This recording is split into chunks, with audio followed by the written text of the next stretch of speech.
Alright, what's going on, guys? Trev back again. Here to bring you another video. This one's going to be doing my video review for The Walking Dead Season 3, Episode 10, Home.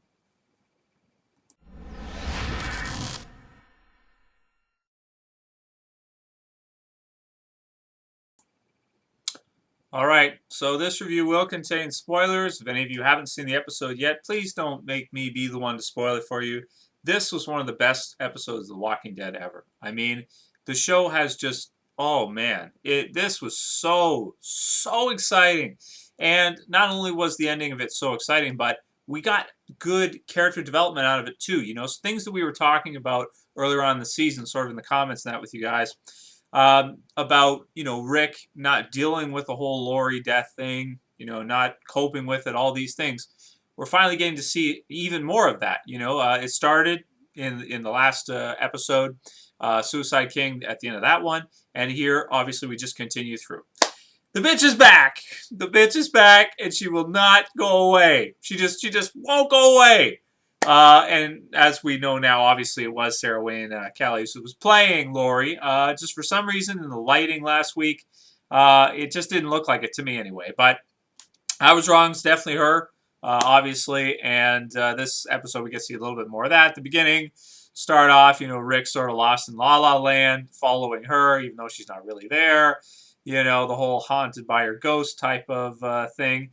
And it works really well. I like the whole thing a lot because you got to think, when's he going to cope with what happened to her? And now that we're seeing him do it, it makes sense because a lot of times people could be in denial for a while first until they, start to begin to cope with it or begin to actually sit down and think about it. And sometimes if you're just like, something's really painful in your life, you may just want to get busy, just do something because just to get your mind off of it. But eventually you got to come down when you're ready and deal with it. And for him, unfortunately, this is the time when he's chosen to do it, which is, I mean, there's never an ideal time to deal with something like that in a zombie apocalypse.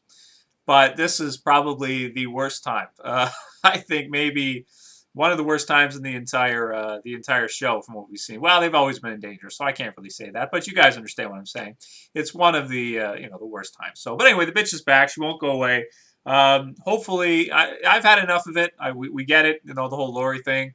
I just don't like seeing her. It's not the actress's fault. I just hate the character so much.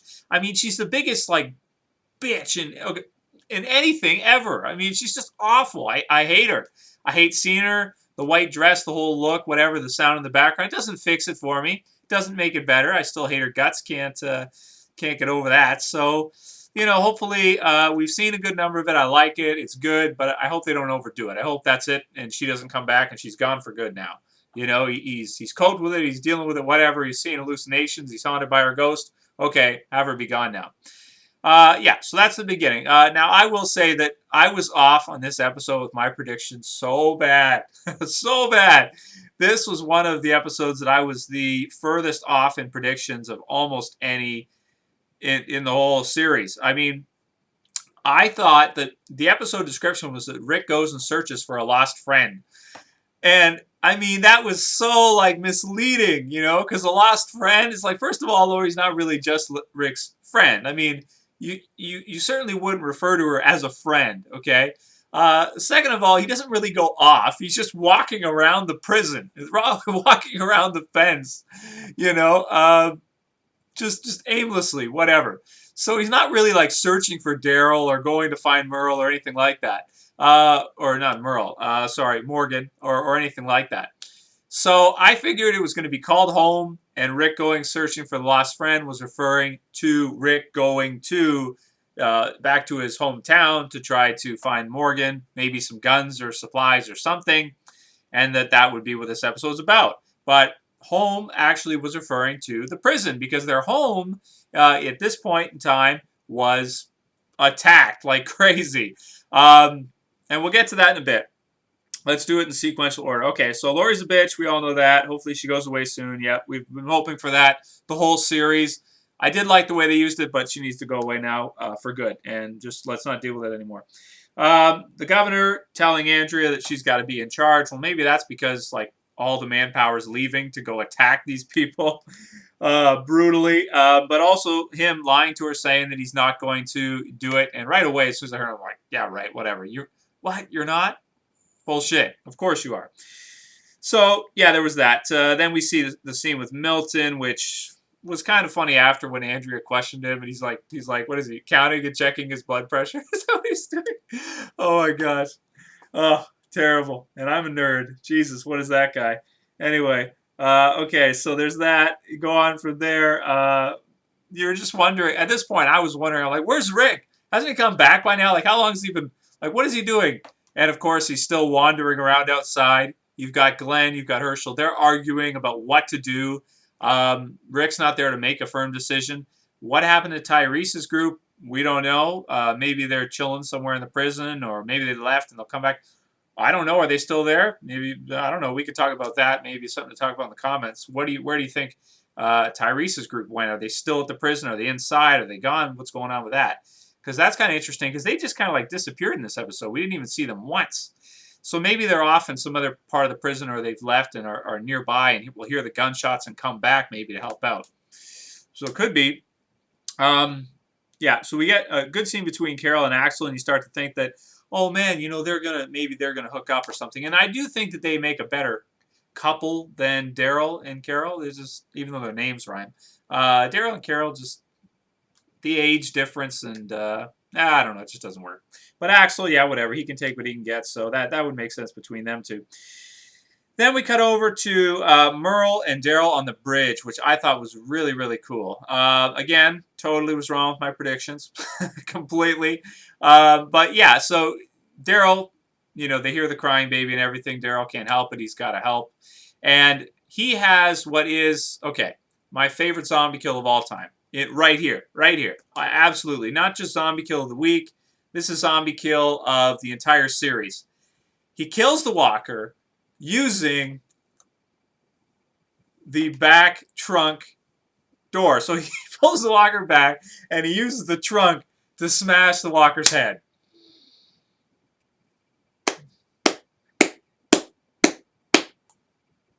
Absolutely fantastic. Creative, interesting, exciting, blood gushing. It was the best zombie kill ever, I think, anyway, in my opinion. So Walker's zombie kill of all time goes to Daryl. And he had a lot of great kills there at that time. You're just like, after that scene, you're like, wow, Daryl's such a badass, man. He's the man. And like I was saying with Daryl versus Michonne, I mean, Daryl's got to take that. Come on. I mean, Michonne's awesome with her sword and everything, and she can slice him and dice him up pretty good, but Daryl's just so resourceful. I mean, he's getting creative with it and everything. Trunk kill? Awesome. Anyway, so I won't talk anymore about the trunk kill. But then you have Merle. He's a bad dude. He's scavenging, taking their shit. And I mean, I guess it wasn't that bad because, you know, they did save them. They did save their lives. So they at least could have given them, I don't know, some food or something. Like whatever they have, just something for helping them out and, you know, saving them. Very surprising that Daryl would turn the gun on, or turn his crossbow on Merle, but I guess it was just kind of forcing him to, you know, stop being such a douchebag, which it did. It worked. So that's it with them. They cut off, and then we cut back to the prison. More interaction with that, and you have Rick and Herschel talking, which I thought was a pretty good one. The Maggie and Glenn one was a little bit, I don't know, it was good, but it made you feel a little bit uncomfortable. At least it did for me anyway. There's a whole discussion and everything, but you know, that was okay. So let's get to the good stuff. So of course, the ending. Very, very, very exciting ending to an episode. One of the most exciting to any episode of The Walking Dead we have had yet. And man, they were really getting creative with this, because I totally did not see this coming. The best part, I would have to say, the entire thing. Well, okay, the beginning of it, right off the bat, like, you know, it kind of lulls you into a sense of everybody's talking. You know something's going to happen, but you just don't know when. And then, of course, you see Axel and Carol, and they're talking, and everything seems good. Next thing you know, boom, you hear the shot, and Axel's down for the count. Also interesting was the way that Carol used him as like a human shield. And I mean, that dude, out of all the kills we've seen in the show so far, that dude got lit up like nobody else. I mean, he got shot at least, what, full of lead, completely, like at least 30 rounds at least into him. And I wonder if, I think that realistically a high power rifle would probably go through him and still hit her, I think. I don't know. Maybe. I guess it depends. But I would think that it probably would, especially whatever that guy was firing with. I guess it depends on the weapon, but I would think it would probably go through him, because it's, it's traveling at such a velocity and everything. It might go right through him and then hit her too. Not with as much force, but still probably do that. But anyway, it's a TV show, so whatever. We'll let this slide. It's all good. Plus, it was exciting too, And then you've got Carl, and he's shooting his his pistol from all the way on the other side. It's just not working at all. Which was a little bit. I mean, I guess it was realistic because he's a badass kid at this point. He's going to try. I guess it makes sense. The part that was a little bit weird, but I guess it had to happen, Maggie coming out with the guns when everybody's firing and all that kind of stuff. But she did kill the guy who was up on the thing. And another thing is, how the hell did he get up there? That's weird to me, because isn't it all locked off? I mean, I don't know. How did he get up into there somehow? I don't know. It's just weird. But anyway, he was in a good position, but got shot down. Then you have the governor. Of course, he's on the outside. He was the one who fired the first shot. Martinez is shooting at Rick. Luckily, doesn't hit him, or Herschel. Herschel's okay too. Then you have him firing back, and pretty exciting scene with Rick coming probably closest he's been to being bitten by a walker, where he's got the 2. And I mean, he was kind of screwed. And he was also, because you have to think about it, he's exhausted at this point. He probably hasn't slept for days. He's wandering around aimlessly. He's doing all these things, just doesn't, he doesn't really have much energy. So it would be more difficult for him getting shot at, all these things happening. And he kills a couple walkers, and then another one comes up on him and is able to grab him and push him against the fence, and then the others. And Daryl comes at the perfect time to the rescue. And I liked how the crossbow was went through the one's head, but just was really close to hitting Rick, but almost just missed. Merle helps out. Really strange that Merle comes back to the prison with Daryl. I like it though. I do like it. But I did think it was a little bit, strange. However, it's going to be obviously good for Rick's group, because then they're going to have someone who knows how the governor operates. And as we can see, he's very creative in how he attacks and what he does. Very creative, even more creative than I would have thought of, So you've got Rick, he's okay. Martinez leaves, right? And then the governor, just before that, the governor has, he starts smiling, and you hear this sound. You're like, what the hell is that? At first, I thought it was Glenn. And you see the camera on the back, and I thought it was Glenn coming in, it was going to hit the governor's car or something. And then we find it's just this random, big truck thing. I'm like, what is that? And then he starts smiling and everything. You're just like, oh, shit, what is this? Are they trying to get inside? Is that what they're doing? I thought this was one of the most creative things in the entire show. Definitely something we didn't see in the comic books, which is that the dude loads up a truck full of walkers, drives it in with the loud stereo blaring, and then lets them all out. Just wow, man. Just wow. I mean, I thought that was so creative. In terms of offensive tactics, Jesus, man, that is creative. And you got to think how effective that would be, because you're using the environment. So your men are not even, the only men involved who are at risk with that would be the one who was driving. Okay? But, you're letting out all these walkers into a bad position against the enemy, right?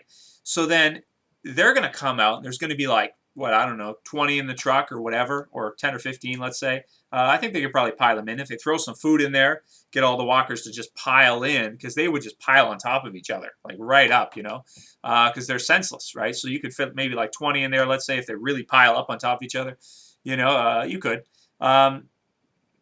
Then you drive it in and let them all loose, because then you just effectively gave yourself, you ruined the enemy's strategic positioning with their gates and all this kind of stuff, and you let out 20 walkers that are going to be, attacking whoever's closest. So you drive it in near them and let them out there.